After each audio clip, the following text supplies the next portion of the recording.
राधे राधे। कैसे हैं आप सभी? आशा करता हूं आप सभी बहुत अच्छे होंगे। आज का ये वीडियो बहुत इंपॉर्टेंट वीडियो है, बहुत ज्यादा ही इंपॉर्टेंट वीडियो है स्टूडेंट्स के लिए भी और पेरेंट्स के लिए भी। तो आप सभी से विनती है, थोड़ी सी अगर लॉन्ग वीडियो भी हो रही है तो आप लोग इसको जरूर जरूर जरूर देखें। एक बार आप इस वीडियो को देखोगे, लाइफ टाइम आपको ये वीडियो काम आने वाली है और आपके लिए बहुत हेल्पफुल होने वाली है। तो आज का क्या टॉपिक रहने वाला है मेरा, जनरली देखो सभी बच्चों का पेपर अब कंप्लीट हो चुका है। कुछ बच्चों के एक दो पेपर रह गए हैं तो वो भी एक दो दिन में कंप्लीट हो जाएंगे, और नाइन्थ का और टेंथ का तो पूरी तरीके से कंप्लीट हो चुका है। तो इस वीडियो में हम लोग क्या डिस्कशन करने वाले हैं कि भैया नेक्स्ट स्टेप क्या हो। अब आपने पेपर दे दिया है, अब आपका नेक्स्ट स्टेप क्या हो। ठीक है, तो नेक्स्ट स्टेप क्या हो इसका मतलब क्या है कि अब आप लोग क्या करें।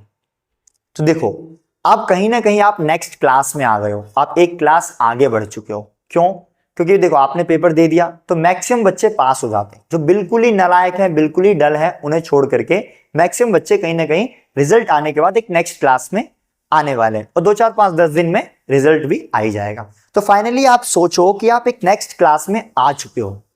अब नेक्स्ट क्लास में अगर आप आ चुके हो तो आपका क्या दायित्व बनता है, आपका क्या रिस्पॉन्सिबिलिटी बनती है, आपके पास क्या जिम्मेवारी है। तो भैया अगर आप नेक्स्ट क्लास में आ गए हो, बहुत सारे आपके सब्जेक्ट्स होंगे, उन सभी सब्जेक्ट की नॉलेज को आपको कहीं ना कहीं टारगेट है उसको गेन करना है, ताकि गेन करके आप नेक्स्ट पेपर में, जो आप 9th का पेपर दो या 10th का पेपर दो, उसमें आप परफॉर्म कर पाओ। तो अब आपके पास एक जिम्मेवारी आ गई है कि आपको न्यू चैप्टर, जो न्यू चीजें हैं वो सीखनी है। अब न्यू चीजें कैसे सीखनी है, तो कहां कहां से हम लोग सीखते हैं, तो थोड़ी देर बाद पहले हम लोग थोड़ा डिस्कशन करेंगे, उसके बाद आपको समझ आएगा कि ये वीडियो मैंने क्यों बनाई है। तो आप पूरा वीडियो, रिक्वेस्ट है कि आप जरूर देखें। तो देखो, आपको नॉलेज लेनी है। अब नॉलेज लेनी है तो हम गलती कहां करते हैं, उस गलती पे मैं थोड़ी देर बाद पहले आपको समझाऊंगा, फिर थोड़ी देर बाद डिस्कशन करेंगे कि हम लोग कहां गलती करते हैं, क्या गलती करते हैं हम लोग। तो भैया अब मेरे को मान लो फॉर सपोज कि आप 10th क्लास में आ गए हो। ठीक है, अब 10th क्लास में आ गए हो तो 10th एक बहुत इंपॉर्टेंट क्लास होती है, बहुत ज्यादा, क्योंकि हर जगह 10th का रिजल्ट मांगा जाता है। कहीं भी आप चले जाओ, जॉब में चले जाओ, बेस्ट कॉलेज में जाना है, या 10th जिस तरीके से इंपॉर्टेंट है वैसी सारी क्लासेस इंपॉर्टेंट है। रीजन कि भैया आप जिस क्लास में हो उस क्लास की अच्छी नॉलेज लोगे, तभी एक नेक्स्ट क्लास में आप आगे जाओगे। फिर मान लो 10th में आओगे, फिर 10th से आप 11th में जाओगे, 11th से फिर 12th में जाओगे। तो जितना ज्यादा आप अच्छी तरीके से नॉलेज गेन करोगे, आपके लिए कहने का मतलब है हर क्लास बहुत इंपॉर्टेंट होती है, 10th 12th और ज्यादा इंपॉर्टेंट होती है। तो आप नॉलेज, मैंने कहने का मतलब है आपने पास हो गए हो, अब आपको चाहिए नॉलेज। तो नॉलेज कहां से मिलती है, तो भैया आपको स्कूल से मिलती है। और आपको पता है स्कूल का हाल क्या चल रहा है। स्कूल में उन्हें सिर्फ सिलेबस कराना होता है, बच्चों को क्या समझ आ रहा है, किस तरीके से बेस्ट वे में समझाया जाए, उनको लेना देना नहीं है, कुछ स्कूलों को छोड़ करके। तो स्कूल से जो नॉलेज मिलनी चाहिए वो नहीं मिल रही है। बहुत बच्चों का समय वेस्ट कर देते हैं, बट वो नॉलेज नहीं दे पाते हैं। बात रहा यूट्यूब से, तो कुछ बच्चे यूट्यूब से भी पढ़ रहे हैं, लेकिन मैक्सिमम बच्चे यूट्यूब से नहीं पढ़ पाते। उसके कई रीजन होते हैं, क्योंकि यूट्यूब पे हम उस तरीके से अपना फोकस नहीं कर पाते हैं। ठीक है, फिर हम पे कोई दबाव नहीं रहता है, ये क्वेश्चन करके आना है, ये चेक करना है। तो कुछ बच्चे यूट्यूब से नॉलेज गेन करते हैं, बट कुछ नहीं कर पाते हैं। तो ये भी एक तरीके से मान लिए उतना इफेक्टिव नहीं है। बचा अब जो नॉलेज लेनी है, यानी आप नई क्लास में हो, आपके पास ऑप्शन बचता है ट्यूशन। ट्यूशन से आप लोग कहीं ना कहीं आप नॉलेज को लेते हो, और कहीं ना कहीं बच्चे ट्यूशन क्लासेस से आगे भी बढ़ रहे हैं। अब ट्यूशन क्लासेस कैसे वर्क करता है, ट्यूशन सेंटर जो, अगर आपको मान लो आपको जो नॉलेज देनी है वो कैसे काम करता है। देखो अभी भी मैं मेन मुद्दे पे नहीं आया हूं, थोड़ी देर में इन सभी चीजों को समझाने का क्या मकसद है थोड़ी देर बाद आपको समझ आएगा। और आपसे रिक्वेस्ट है कि जरूर आप इस वीडियो को देखो, चाहे आप पेरेंट्स हो चाहे स्टूडेंट हो, थोड़ा सा पेशेंस रखो बस। तो भैया ट्यूशन कैसे काम करता है, तो मान लो आपका कोई भी सब्जेक्ट है, सब्जेक्ट टीचर होता है, मैथ का, साइंस का, सब में ट्यूशन में अलग अलग सब्जेक्ट के अलग अलग टीचर्स होते हैं। फिर टाइम डिवाइड होता है, इतने घंटे क्लास होगी, इतने में ये लेगा, इतने में। तो मान लो टोटल चैप्टर आप लोग लगभग, एक सब्जेक्ट हम लोग कोई उठा लेते हैं, किसी सब्जेक्ट को, मान लो मैथ हम लोगों ने उठा लिया। ठीक है, ठीक है। अब 12 से 15 किसी भी क्लास में हो, 12 से 15 चैप्टर्स आपके होते हैं। अब टीचर का क्या टारगेट रहता है कि भैया सिलेबस हमें 15 दिसंबर तक कंप्लीट करा देना है। सिलेबस मतलब जो भी चैप्टर है सारे चैप्टर बच्चों को सिखा देना है 15 दिसंबर से पहले पहले। उसके बाद क्या टारगेट रहता है भैया, दिसंबर, जनवरी, फरवरी, ये जो आपके पास टाइम रहता है इसमें हम लोग एक्स्ट्रा क्वेश्चंस कराते हैं बच्चों को, प्रीवियस ईयर क्वेश्चंस कराते हैं, टेस्ट कराते हैं हम लोग, ताकि बच्चों को एग्जाम के लिए प्रिपेयर करा जा सके। जो चैप्टर आपको सिखाया गया उसका रिवीजन होगा, एक्स्ट्रा क्वेश्चंस बार बार कराए जाएंगे, प्रीवियस ईयर बार बार कराए जाएंगे, ताकि बच्चा परफॉर्म कर पाए अपने पेपर में।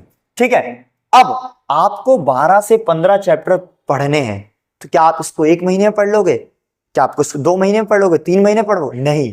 कितने महीने में हम लोग पढ़ेंगे? तो भैया अब आपने पेपर दे दिया, आप नई क्लास में आ गए, अब आपके पास टाइम कितना है ये देखो। आपके पास मार्च है, अप्रैल, मई, जून, जुलाई, अगस्त, सितंबर, अक्टूबर, नवंबर और दिसंबर। 1 2 3 4 5 6 7 8 9 और ये तो आधा ही है, मान लो 9 महीने हैं आपके पास। और चैप्टर कंप्लीट करना आपको 12 से लेकर के 15 चैप्टर को 9 महीने में आपको डिवाइड कर दिया जाता है कि 15 चैप्टर को हमें 9 महीने में पढ़ाना है।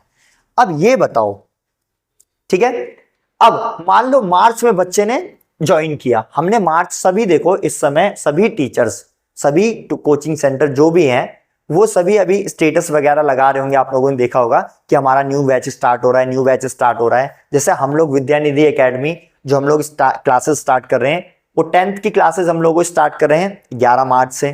6 to लेकर के जो 9th की क्लासेस स्टार्ट हो रही है वो 20 मार्च से स्टार्ट हो रही है। बाकी और जगह हर ट्यूशन अपना अपना टाइम देख करके सभी कहीं ना कहीं पढ़ाना स्टार्ट करने वाले हैं।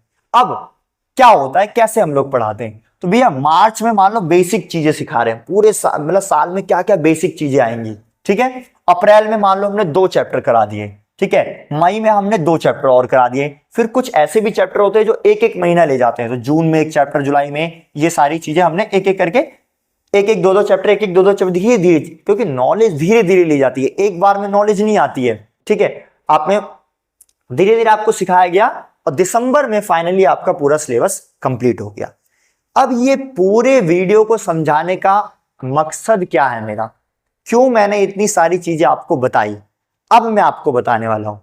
अब देखो, अगर बच्चे क्या करते हैं भैया, बच्चे मार्च में भी ट्यूशन ज्वाइन नहीं करते हैं, अप्रैल में भी ट्यूशन ज्वाइन नहीं करते हैं, मई में, जून में, जुलाई में भी ट्यूशन ज्वाइन नहीं करते।